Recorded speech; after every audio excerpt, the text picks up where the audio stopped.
एक समय की बात है, एक छोटे से गांव में रमेश नाम का एक व्यक्ति रहता था।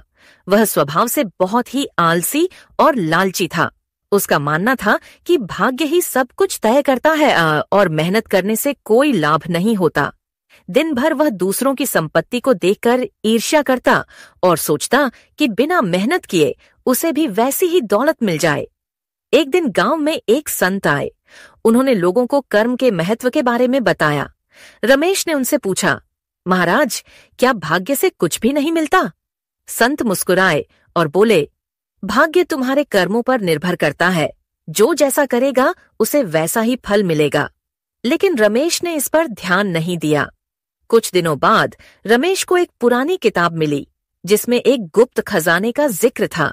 किताब के अनुसार अगर कोई व्यक्ति अमावस्या की रात जंगल में जाकर एक खास जगह खुदाई करे तो उसे अपार धन मिल सकता है। रमेश बहुत खुश हुआ।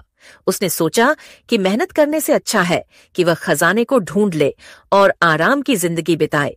अमावस्या की रात वह चुपचाप जंगल में गया और खुदाई करने लगा। कुछ देर बाद उसे एक लोहे का संदूक मिला।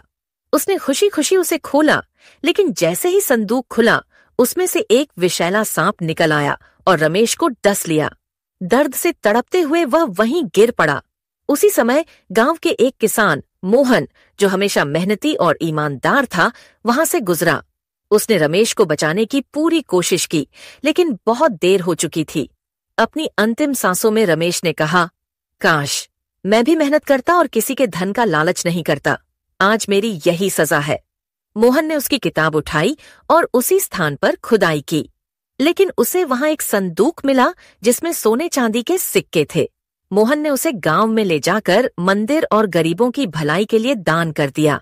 इस कहानी से हमें सीख मिलती है कि कर्म का फल निश्चित है। जो मेहनत और ईमानदारी से काम करता है उसे अच्छा फल मिलता है, और जो लालच और आलस्य करता है उसे कष्ट भोगने पड़ते हैं।